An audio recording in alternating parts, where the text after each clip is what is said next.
सामने, लोगों के सामने कहा कि हमने दिल्ली में 12 लाख लोगों को नौकरियां दी हैं। हम भी सुन रहे थे, अजय महावर भी सुन रहे थे, दिल्ली से जो प्रेम करता है वो सभी सुन रहा था, आदित्य जी भी सुन रहे थे। 12 लाख नौकरियां उन्होंने कहा कि हमने दिया है अपने इस शासन में। अब सवाल उठता है कि 12 लाख नौकरी अगर दिया गया है, सुनने में तो बहुत अच्छा लग रहा है, लेकिन काश ऐसा होता। ये सुनने के बाद हम लोग तुरंत सोचे कि भाई इतनी बड़ी बात है तो इसकी जानकारी इतने दिन बाद क्यों आ रही है। और तुरंत हमें अजय महावर जी फोन करते हैं कि भाई साहब अभी अभी 14 मार्च, इसी मार्च में 2023 के मार्च में इन्होंने एक आरटीआई लगाई, जानकारी मांगी, और उस जानकारी में आया कि भाई साहब दिल्ली सरकार में नौकरी के नाम पे सिर्फ 440 विभाग,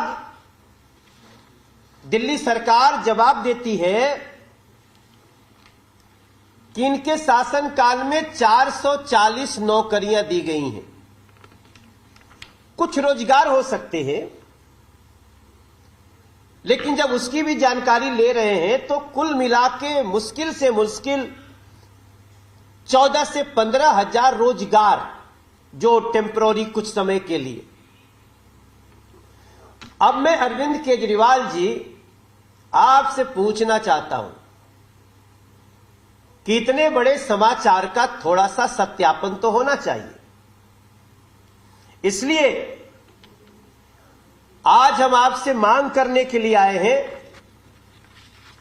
कि अरविंद केजरीवाल जी, अगर आप एक नंबर के झूठे नहीं हैं तो आप हमें बता दीजिए कि 12 लाख नौकरी किस किस को दी है। अगर 12 लाख नौकरी दिया तो सब डेटा होगा,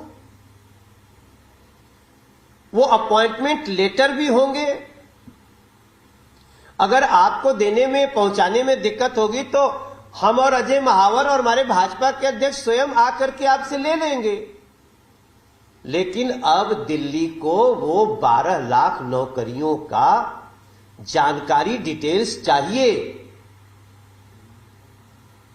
क्योंकि आपके द्वारा जो जवाब है वो तो मात्र 440 नौकरी की बात कर रहा है। ऐसे में यह सिद्ध होता है कि अरविंद केजरीवाल जी आप एक नंबर के झूठे हैं। अरविंद केजरीवाल जी, दिल्ली के लोग इतने बड़े झूठ को ऐसे नहीं जाने देंगे, क्योंकि जो जानकारी है उस जानकारी के आधार पे आपने कई विभागों में झूठ बोला है। आप जमुना की सफाई पर झूठ बोलते रहे,